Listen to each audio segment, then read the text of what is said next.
Did you like that? This is profound stuff, and Todd's going to talk a little more about it. I would like to play for you. I'd like to pray for you. I'd like to do all those things. See, you got me going. I want you to hear one of the most popular levels. This is level 24.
Here's a very short portion. We wanted you to see something that's called a victory song. It's not necessarily a pineal level, but it was very important. You'll find out maybe a little later how it was obtained and where we got it from. It was sung in Bulgaria. You'll like it.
Here's one more short portion. I'm including, this is from a musician, wonderful musician called In Thai. Often Todd puts musicians along with these choirs, teaches the choirs perhaps a way to accompany them just for variety and some beauty that you don't expect.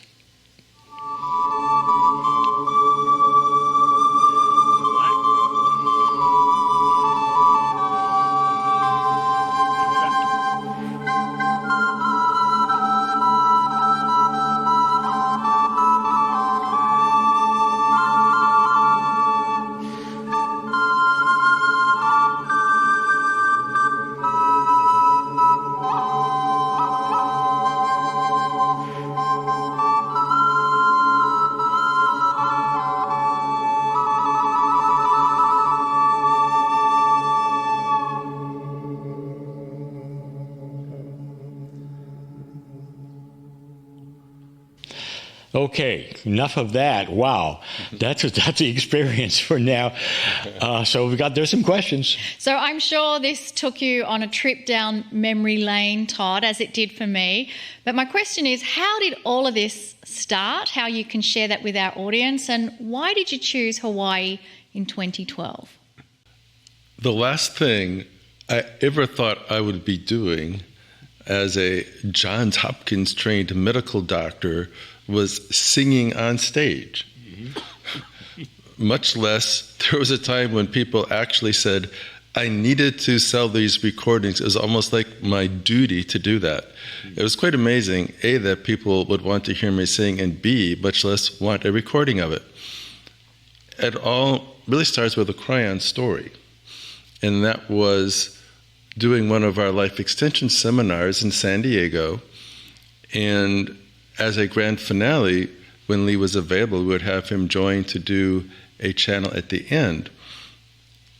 And it goes back to a parable, which a man woke up one morning, this giant block of granite was in the backyard. He was completely perplexed. No machine was big enough to take it away, and he hired a sculptor.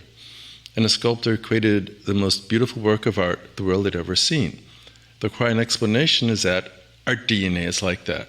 That already in our DNA is everything we need for complete and total mastery, but it was blocked, like the granite, with what he described as an 8-dimensional filter.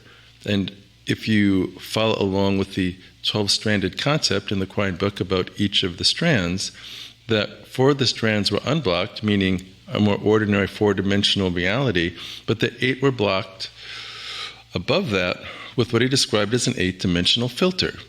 And like you, my first question was, well, if this filter is preventing access to all this magnificence, how do we clear it? And a few weekends later, I did an afternoon meditation to visualize the filter, and I spontaneously began to create tones.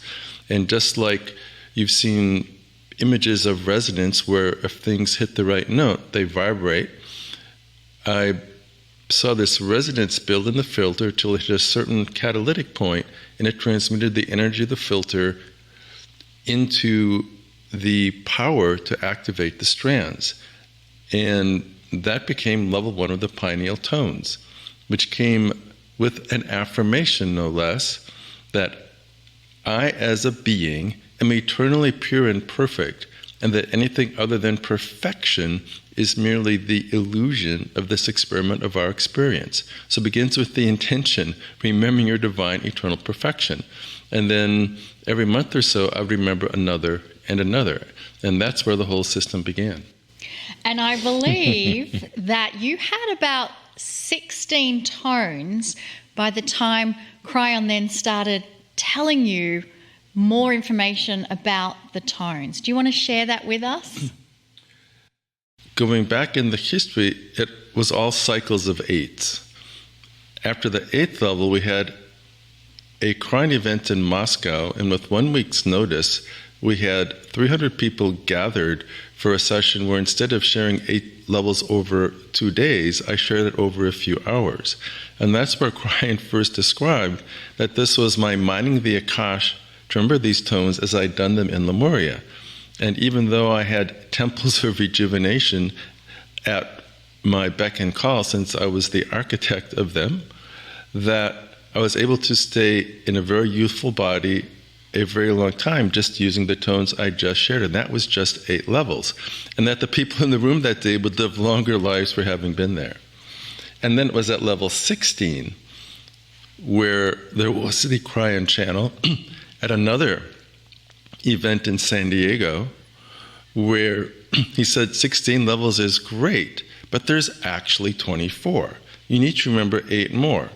And he took us to a place 26,000 years ago where there were 800 singers, 400 on each side. He said they're much more powerful if they're done in pairs. It greatly amplifies it. And there was the admonition to remember the remaining 8, but also how they paired together and how they were sequenced.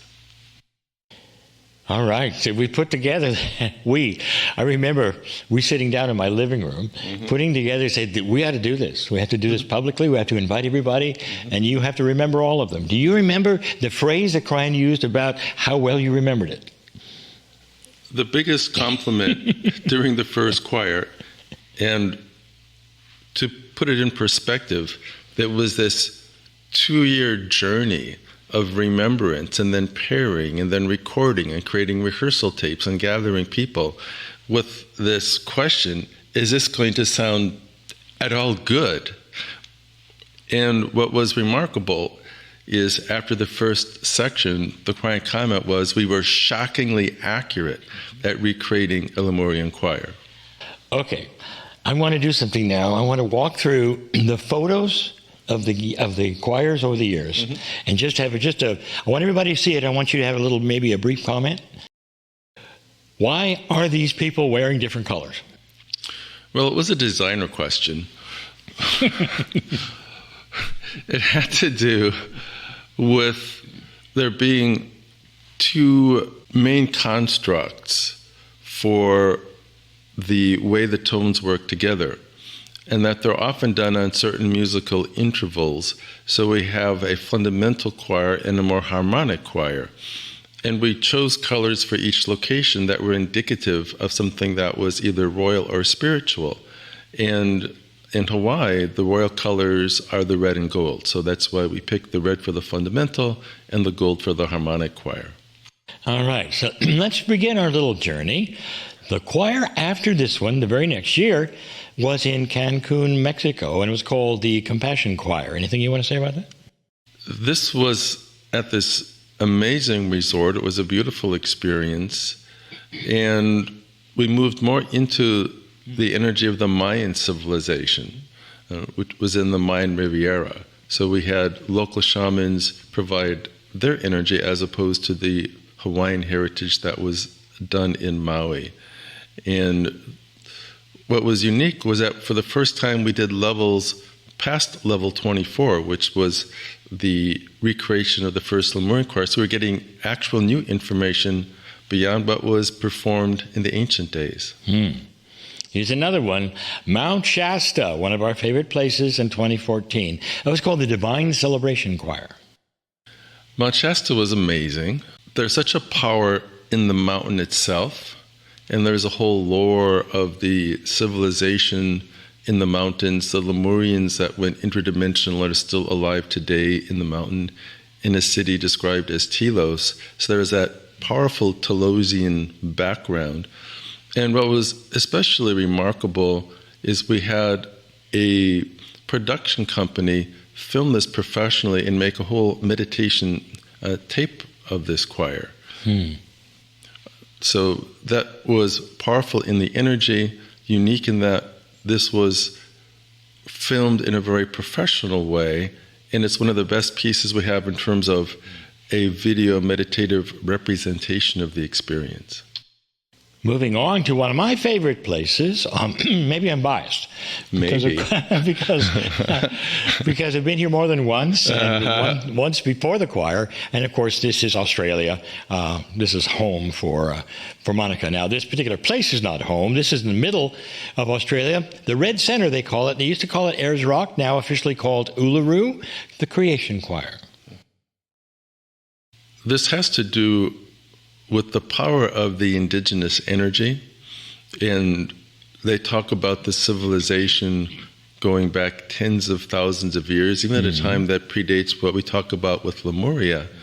And there is strong connection to the Star Mother energy, particularly the Seven Sisters. And we saw some of the paintings in the caves where the Seven Sisters are represented.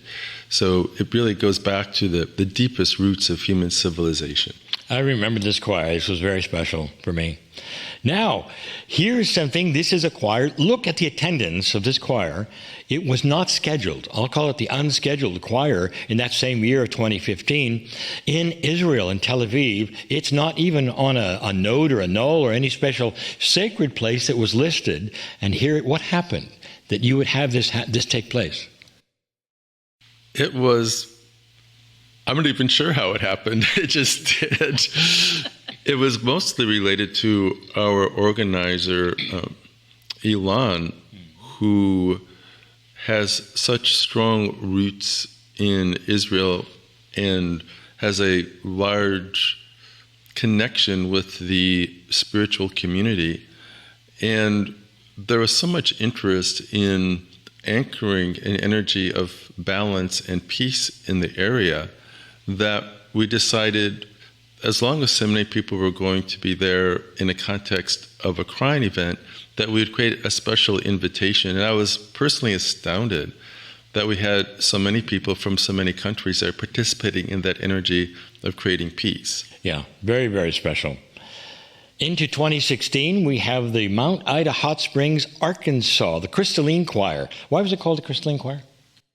Well, this was amazing and something I didn't realize until this particular conference was held, that Mount Ida is the world's largest underground mountain of quartz crystal. It is one giant, massive crystal resonator, so what a great way to amplify a vibration. Notice the purple and blue. Was that's kind of crystalline colors? Exactly. Well, it's also DNA, isn't it? Exactly. A thin film crystal of DNA has the colors magenta and turquoise. Oh, okay. Chamonix, France. We traveled there. I'd never been there before. Mont Blanc, the Quantum Choir. Why did we call it the Quantum Choir? Well, because we had an amazing tour. The only time I've actually ever been to CERN with the Large Hadron Collider and the cyclotron systems that they have and all the experimentation that we do. Greg Braden was there to share his profound information. So it was in the spirit of moving deep into the quantum experimental realm that we named this the Quantum Choir. Moving to 2018, Glastonbury. Look how well attended in the UK this is. This is the 2018 Avalon Choir. Well, this was fun. This is getting all into the Arthurian legend, Glastonbury, and all the lore and tales around that. The red chalice and the white chalice, all the symbolism there. And this was especially powerful with the group that gathered and the location that we gathered. It was the only time we actually did the two most complex levels, which are 27 and 28 together, with a group that had worked really hard to master that 13-minute, very complex piece. So there are many things that were unique about it. Now we move to 2019. Now this is the choir in the Rila Mountains of Bulgaria. This is the choir that sang the victory song that you heard earlier, or a portion of it that you got to listen to. And this is significant to me because right before COVID, and everything stopped after 2019. So we didn't get to do a 20 choir, 21 choir. What do you remember specifically about Rila Mountain? Well, it was called the Wisdom Choir because the capital of Bulgaria is Sofia, and Sof is the root word meaning wisdom, so it felt quite appropriate. And Bulgaria isn't typically recognized as a profoundly spiritual spot, but the energy was amazing. And the debut of the victory song was quite beautiful and profound there. And the concept of the victory song, it's what a planet sings when it achieves an enlightenment status. And the whole idea is almost like time travel, that if you sing the victory song now, it's creating that desirable future at a time sooner on the timeline that would otherwise occur.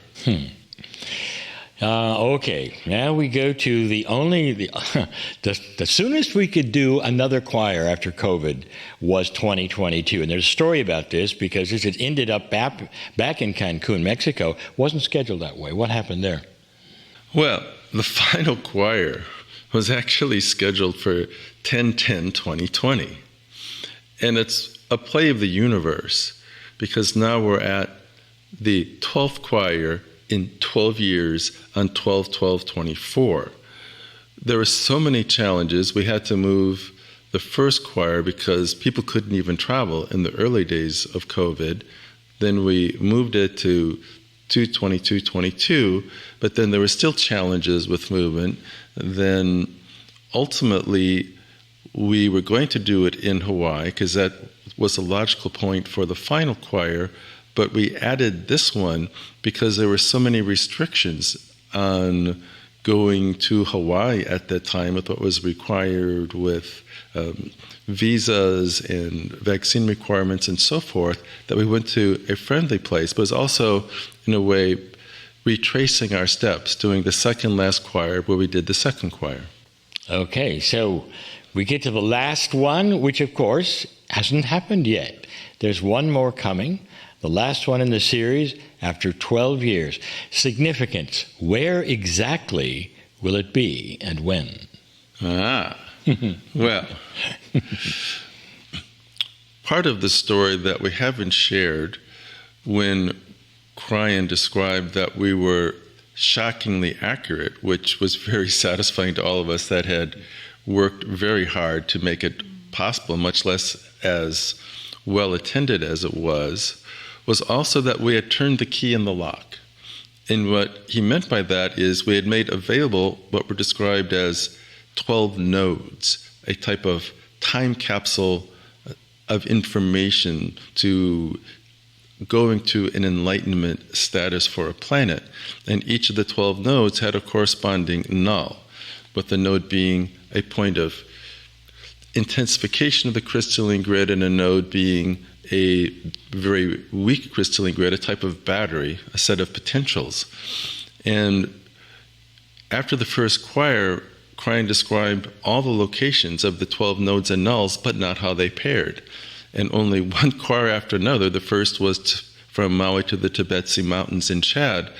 We had to wait choir by choir till the whole pattern was revealed, and some were actually activated by Kale, who brought the energy of the first choir to places like Lake Titicaca. But now all 12 nodes and null pairs are identified, and my understanding from Kryon is that the function of this next choir is to integrate and activate the whole system as an engine of accelerated planetary clearance, where the collective suffering of thousands of years of humanity are gathered in the nulls and brought to the nodes that are like mini plasma field suns to burn it away. So part of it is a planetary experience, and Kryon also describes, and this gets very esoteric, a dormant, invisible, interdimensional 24th chromosome pair. And we can only imagine what magic resides in something that powerful as an activator, enhancer of the whole system. And this became somewhat available recently, including the last choir and some of the other things Kryon has done. This is making it available to all of humanity, as I understand it. Also, from my standpoint, don't you find it interesting we're going back to the same hotel in the same room? I know. Where it was done before. It's so amazing. In the same place, yeah. So it really is a return. So, but come activate your 24th pair. Now, I've got one more photo to show everybody what is happening here. I'll tell you, this is when Kryon is talking, not me, but Kryon is talking to Todd. He always sits in a chair, every choir, there's something that Kryon tells him. What's going on? So, at the end of each choir, the final piece, and the structure of the choirs is that it begins with a short Kryon channel.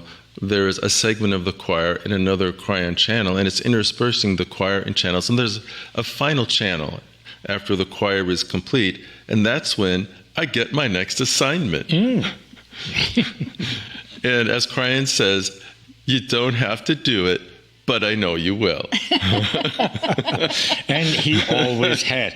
And those assignments are like the victory song. I think that was an assignment. That was an assignment. There was one assignment to write the lullaby that you heard from your star mother. That was another assignment. So there's more here. Absolutely. And you had a taste of the pineal tones from the videos that Lee played for you earlier on. But there's another component that Todd brings to the pineal tone work. And I want to premise this by asking a question from Todd. Is it true that you stuck your head upside down in the ocean and tried to communicate with the whales? Do I have to admit it? Yes, you did. Because we know you did. Sorry. Well, there's a little more backstory. I hope so. We'd love to hear it. Yeah. The 14th level has 7 parts, and the final part has a flavor like the song of the whales, and that inspired what I describe as a cellular telepathic communication to be physically with the whales in the water. And within 2 weeks, I was in Maui, diving to the bottom of the ocean and suspended upside down, hanging on a rock, because when the humpback whales sing, it's very weird. They point their heads to the bottom of the ocean floor and their tails are up. So I was mimicking their position. And I wasn't so much communicating, but listening, not just with my ears, but literally feeling it in all the cells of my body. And after 4 days, I would call it a total body cellular recording of the experience. So when I sing the whale tones, it's not just a vocal process, it's a total body vibrational recreation. Wow. And then the next question from that is, what part do those whale tones play with the pineal tones and I guess for all of humanity? For many people, the whale tone section is the most profound part of the choir. And it is technically the 15th level of the tones, and it's generally the only one where I will sing it as a solo. Sometimes I invite the other choristers to join in. Sometimes I do, sometimes I don't, as inspired. And it has to do with the nature of the whale song itself, which, as one Gaia channel presented, is the closest thing we have to fifth dimensional music on the planet. And as Kryon describes, if you get to the fifth dimension, it opens all the others. So it's about opening the dimensions. So, question. Someone in the audience is watching, so inspired by everything we've shared, loved the tones. And if someone says to you, Dr. Todd, I don't think I can sing, but I'd love to be part of the choir, is it still something for me? Well, one of the most amazing and I think glowing attributes of the choir is that so many people have found their voice with it because they felt they can't sing or they don't sing well. But the nature of singing in this way is that almost everyone can do it well. And the biggest Kryon point about it, unlike, say, being a musician in a symphony where it's about the precision of the notes, here it's about the precision of the intention. So if you have the intent, Yeah. you will have the tone. That's beautiful. Believe it or not, we are almost at the end. The last one's coming up. How do you feel?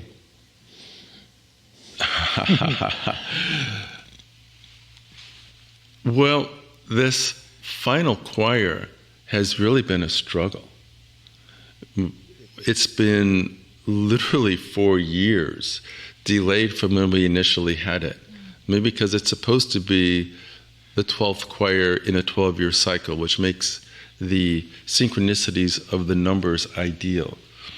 There's a feeling that in many ways this will transcend the previous choirs. There's the feeling that the 12th choir, like the 12th pineal tone, that one tone had all the energy of the previous 11 and more. I've got a feeling that this choir is going to be like that, that it's going to shift everything to another level. This may be the most important one for the whole planetary experience. I think certainly profound personally. And this is the last opportunity to experience a choir of this type. There may be other types of things we do with the tones in the future, and it may well be the case, it's probably the case, that there'll never be a choir like this again.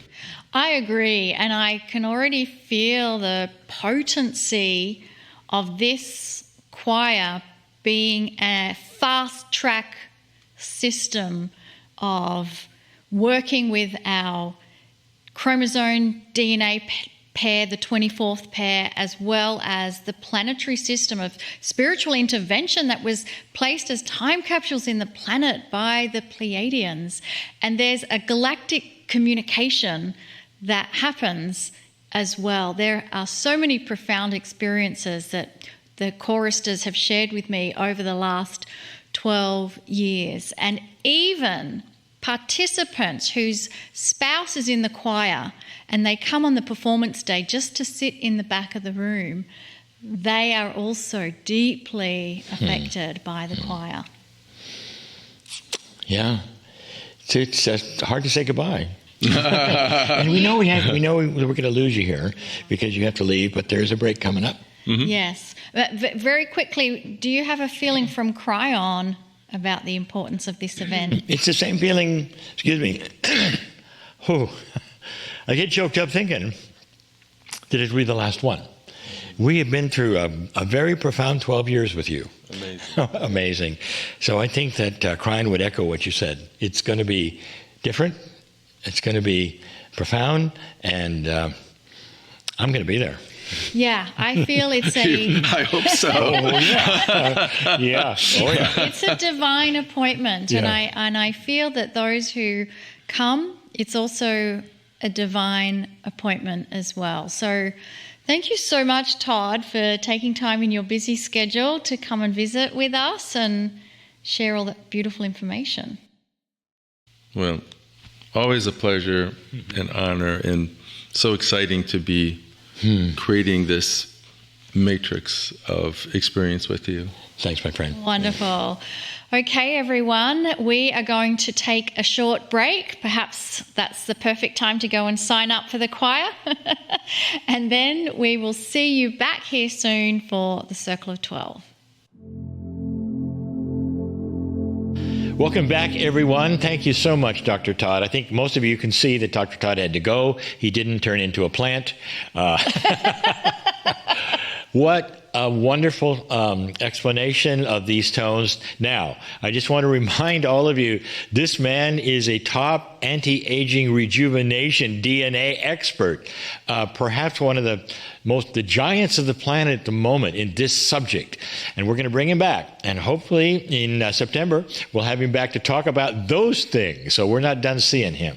But if you loved the tones and want to be part of it, again, the Pineal Tone Choir will be happening in December at Maui, and Lee and I will be there, and we'll be offering a boat adventure.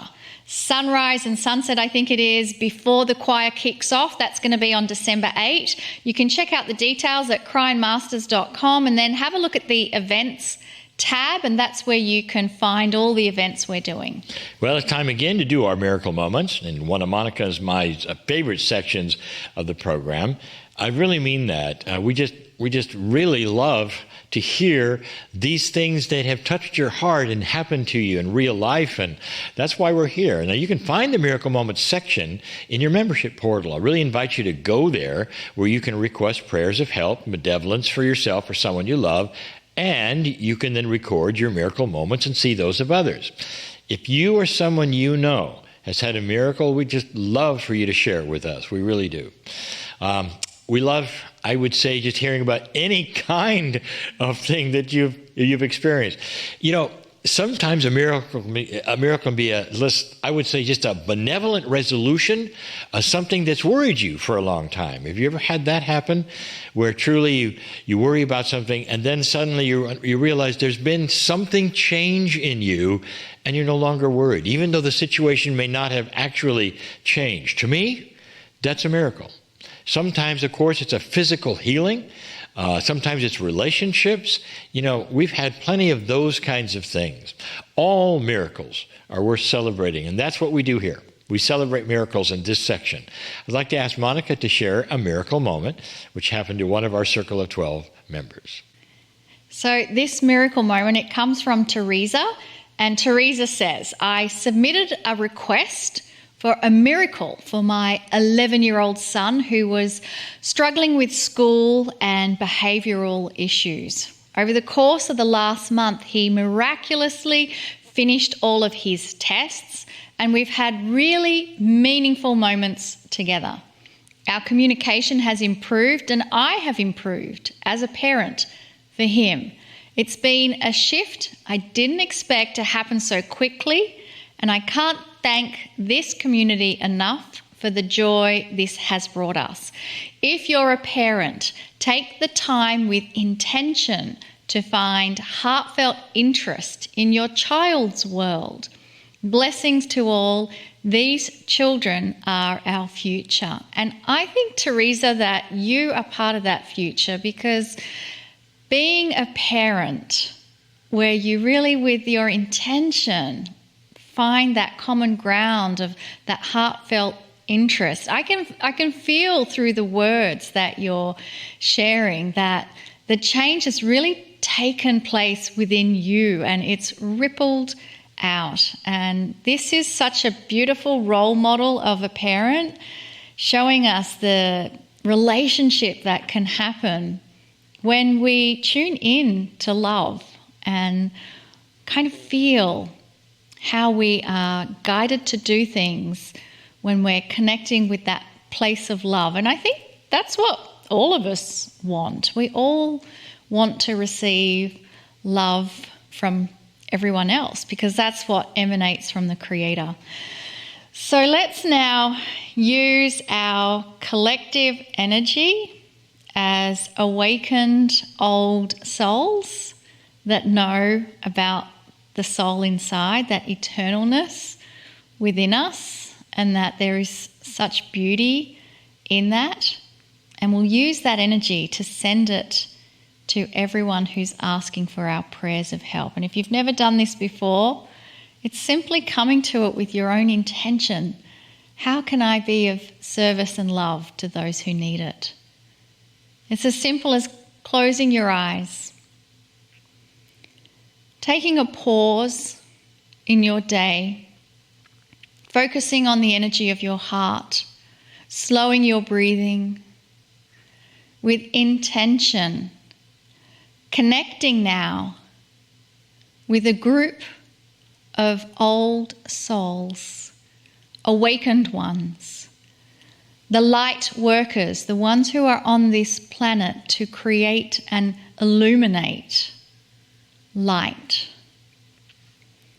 And in this intention of focusing on these aspects that are innately ours, they're built in, our DNA is designed to create and transmit light. Let us envision all those requesting prayers of help, that within them there is that light being created right now, moving through internally, so that every molecule of their body is becoming more attuned to the light they carry inside in their DNA. This is our focus. This is our energy that we are wishing to communicate to those requesting prayers of help. We see you, we love you, we remind you that you have the light within you that will broadcast love and flood your situation with the love from the Creator. And with that love from the Creator, all things become possible. All solutions exist within the field that is around you. And so let us focus on that connection between the individual and the field of potentials that's around them. Let us give the intent that those requesting prayers of help for themselves or someone they love have an enhanced connection and communication with the field of potentials around them. And that synchronicity will bring those solutions. And if you are searching for those synchronicities, those solutions, you are included in this group exercise that we do together. And let us extend that vision now to include every human on the planet. We are asking for a strong connection and communication for each individual with the field of potential that exists around them, so that they are guided onto the path of benevolence.